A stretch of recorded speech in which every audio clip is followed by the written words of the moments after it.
In this lifetime, there are some moments that transcend time. Those moments are so profound, they become timeless. The assassination of Martin Luther King Jr., for instance, or the Soweto massacre of 1976, June 25, 2020, is one such day. On this day, the world stood still, and when it resumed, nothing was the same again. What happened on this day was not just a tragedy, it was a turning point. His final words, "I can't breathe," became the cry of millions who demanded justice, dignity, and change. Welcome to this channel. Join me as we tell the story of the man whose name became synonymous with injustice. A man whose image became the most recognizable symbol of our time, George Perry Floyd. George Floyd was born on June 14, 1973, in North Carolina. He grew up in Houston, Texas. His father was a Baptist minister, and from an early age, George exhibited the makings of one P-word. He was a natural leader. As a teenager, he was known as Big Floyd. And he earned this moniker not because of his imposing physicality, but because of his larger-than-life personality. To those who knew him, George was known as a gentle giant. He was a big lug, always joking around. But beneath that infectious smile and hearty laugh resided a man with a deep sense of justice and fairness. A man who loved basketball and dreamed of playing in the NBA. A man who was devoted to his family and friends. In short, George Floyd was a man like any other, except that he was black. And in America, being black changes everything. On May 25, 2020, at around 8:07 p.m., George Floyd called his girlfriend and told her he was going to a grocery store near his home. The next thing she knew, his phone went dead. That would be the last time anyone heard from George Floyd alive. Just over 9 minutes later, at 8:16 p.m., a 911 call came in to the Minneapolis Police Department reporting a forgery in progress. According to the caller, the suspect was a tall black man wearing a blue jacket and had passed a counterfeit $20 bill at a nearby store. 9 minutes after that, 3 officers arrived at the scene. One of these officers would be Derek Chauvin, a 19-year veteran of the force. Despite being junior officers, Chauvin and his 2 colleagues did not wait for backup. They went straight into action. And within seconds, they had George Floyd on the ground, face down with handcuffs behind his back. All the while, Floyd maintained that he had done nothing wrong. At first, the officers tried to put Floyd into their squad car, but he resisted. They then turned their attention to getting him off the ground. Again, Floyd resisted. Finally, Chauvin managed to get Floyd onto the ground, where he continued to resist. Finally, Chauvin pressed his knee on Floyd's neck. For the next 8 minutes and 46 seconds, Chauvin kept his knee on Floyd's neck, even as Floyd repeatedly said, "I can't breathe." Bystanders pleaded with the officer, "Get off him, you're gonna kill him." But Chauvin paid them no heed. By the time paramedics arrived, George Floyd was already dead. There was something about the casual cruelty of Floyd's murder that transfixed the world. Perhaps it was the bystanders who could do nothing as they watched Floyd's life ebbing away, or maybe it was the matter-of-factness of it all. Here was a man in the prime of his life being slowly and methodically killed by someone who had sworn to protect and serve. There were no political undertones to it, no hidden agendas.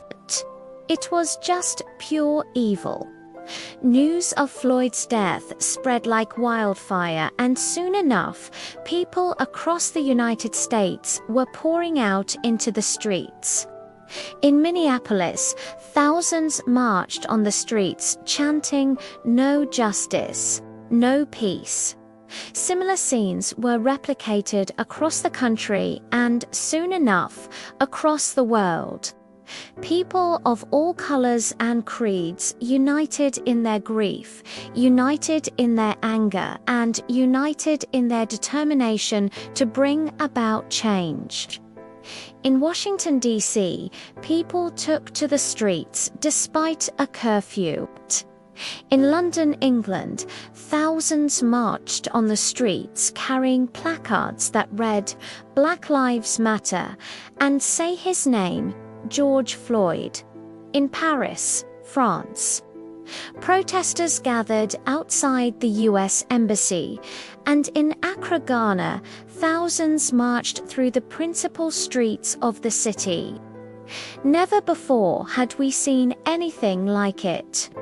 People across the world coming together to mourn the death of a stranger, a man they never met. Why? Because in Floyd's death, they saw a reflection of themselves. They saw the humanity that connects us all.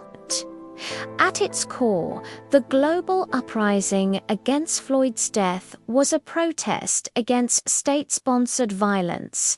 For Black people, it was a protest against the extrajudicial killings at the hands of law enforcement. For others, it was a protest against the apathy and indifference in the face of state violence.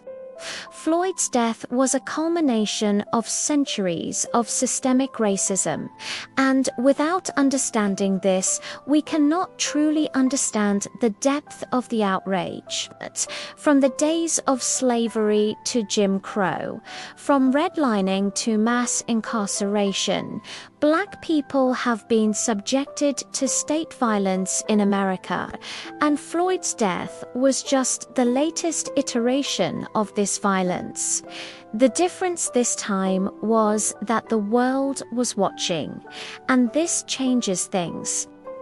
In the aftermath of Floyd's death, 3 of the 4 officers involved were fired. Chauvin was charged with second-degree murder. These were unprecedented steps. And for a moment, it seemed as though we were entering a new era. Unfortunately, this feeling was short. The trial of Derek Chauvin began on March 8, 2021, and on April 20th, the jury found him guilty on all counts. Chauvin was subsequently sentenced to 22.5 years in prison. While this was a step in the right direction, it was far from enough. For many, the guilty verdict was a foregone conclusion, and they feared that this was just another case of cops getting away with murder. Well, this time they were wrong. Chauvin was found guilty and sentenced, but the fact remains that 2 of his colleagues are yet to stand trial. More importantly, there seems to be little appetite for real change. Sure, there are calls for police reform, but how meaningful are these reforms if they don't address the root causes of the problem? If anything, the killing of George Floyd exposed the deep rot within law enforcement. And while we can punish the individual officers, we must also dismantle the systems that made them. If there is one silver lining to this story, it is the manner of Floyd's death. It wasn't a car chase or a drug buy gone wrong. Floyd was murdered in cold blood, and the whole world saw it. This footage has become seared into our collective memory. It has become a rallying cry for a better world. It is a reminder of what we should not accept. Every time we see it, it evokes the same emotions: anger, sadness, and despair. It reminds us of the injustice that was done and continues to be done. Floyd's death was not in vain.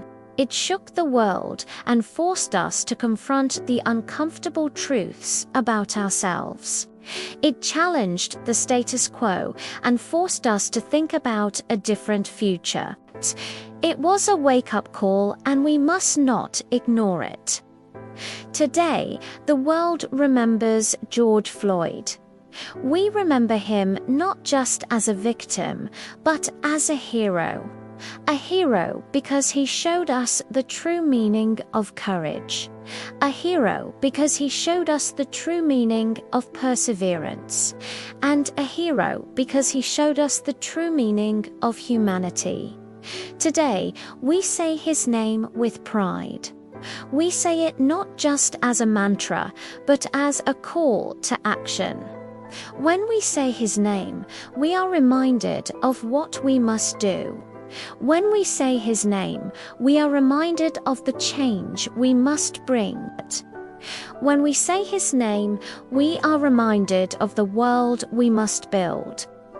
George Floyd was more than just a victim of police brutality. He was a symbol of hope, a hope for a better world, a world where Black lives truly matter.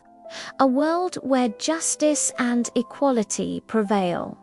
A world where freedom rings for all.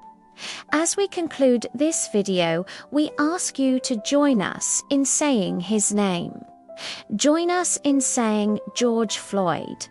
Let us together commit ourselves to the cause of justice. Let us together commit ourselves to the cause of equality.